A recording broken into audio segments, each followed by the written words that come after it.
photographer, it's Michelle, and welcome back to our series all about senior model teams this week. And I'm so excited because this one's kind of a juicy one.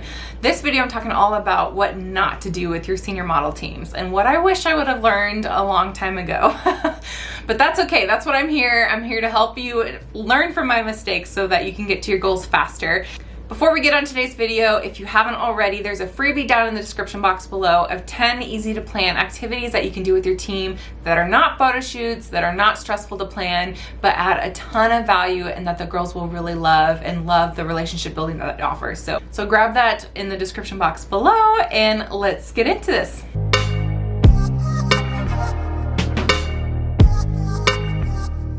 So if you missed the last video where I shared a little bit about my story and how I got into senior teams and what my first experience was, then I'll link it in the cards above or in the description box below. But one of the best lessons I learned from my first attempt of trying to do a senior rep program was actually kind of the failure of it. So it kind of essentially flopped the first year I tried to do it, and I learned a ton of lessons in that first one. And the biggest piece of advice that I can give you on what not to do with your senior model teams is make the team all about you. And I understand, so there used to be this really old school mindset around senior rep teams or senior model teams. And it was to, like, you know, the team was like what the team could do for you in your photography business, right? Because they're reps, they're model teams, they're spokesmodels, however you want to say it. And it's understandable because you're offering extra shoots, you're offering your time. Like, why wouldn't you think about what you can get in return? Okay, FYI, the light is changing in and out of the clouds. I'm sorry, that's just how it is right now. So anywho, flashback to when I was Googling senior model teams, how to put one together, etc. The really common theme was earning points. So back then your model team would earn points by sending referrals to you or posting a photo that you took of them and tagging you, or earning discounts for the amount of referrals they sent to you and all that stuff. And so that's what I tried to do. I tried to put together this point system I had to keep track of, and I had to, I mean, honestly, it was complicated. It wasn't even fun, and it just didn't work. It just doesn't work.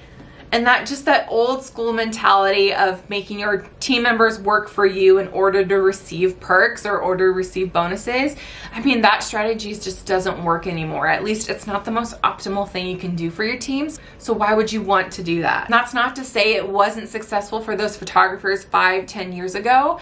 And it's not to say that it might change again in another 5 and 10 years.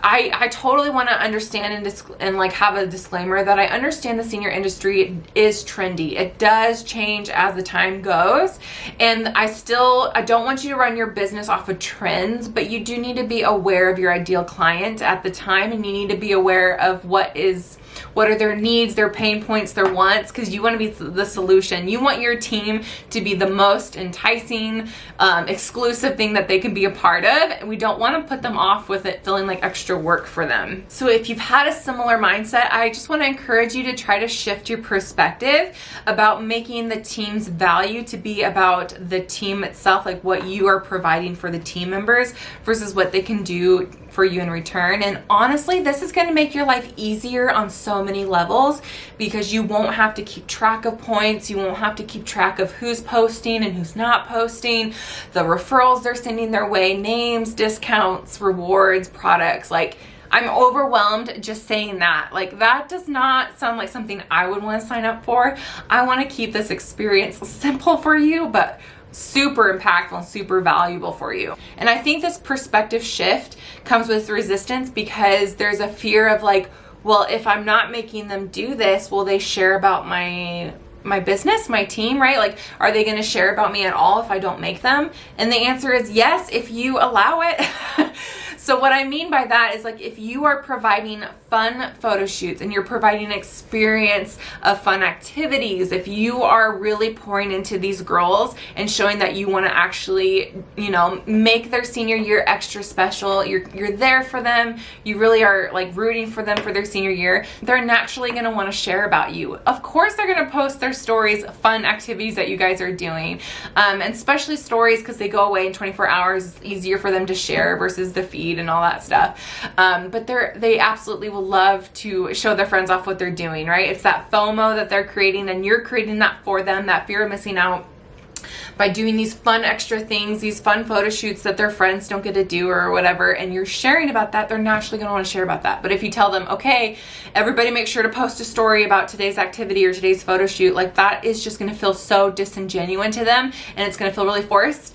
And let me tell you this, in the world of influencers and them getting sold to at every minute of the day, they can sniff out when someone just wants money, or just wants like when it feels really ad-like, or honestly it just feels like door-to-door salesy. Like they can sniff out when you're not being genuine, and they can definitely sniff that out with their friends. I promise you're gonna get far more word-of-mouth referrals by just treating them as humans and not as marketing robots, and making this whole special exclusive experience just for them versus them working for you, so to speak. It's gonna still yield results 10 times more than forcing this upon them or making it feel like work. Of course, I still let them know that I would love for them to share, or feel free to tag me if they post any behind the scenes. I usually say that, like, if anyone can grab some behind the scenes, if you could post me so I could share it to my stories, I would love that. But I don't say, okay, everybody get out their phone and do it, or if you post 2 posts, then I'll take 5% off your package. Like, it feels weird even saying that, so I can't imagine what that would feel like. And I even remember like fundraising in high school for like band. I was a band geek. I was a flute player. And I remember having to raise money for our different competitions and events, and we'd have these like coupon booklets. And I remember going door to door back in the day selling these booklets to get enough to earn to go on the trip, and it was awful. It was awful. I hated that, and that's the last thing I want these girls to feel like, or guys, whoever is on your team.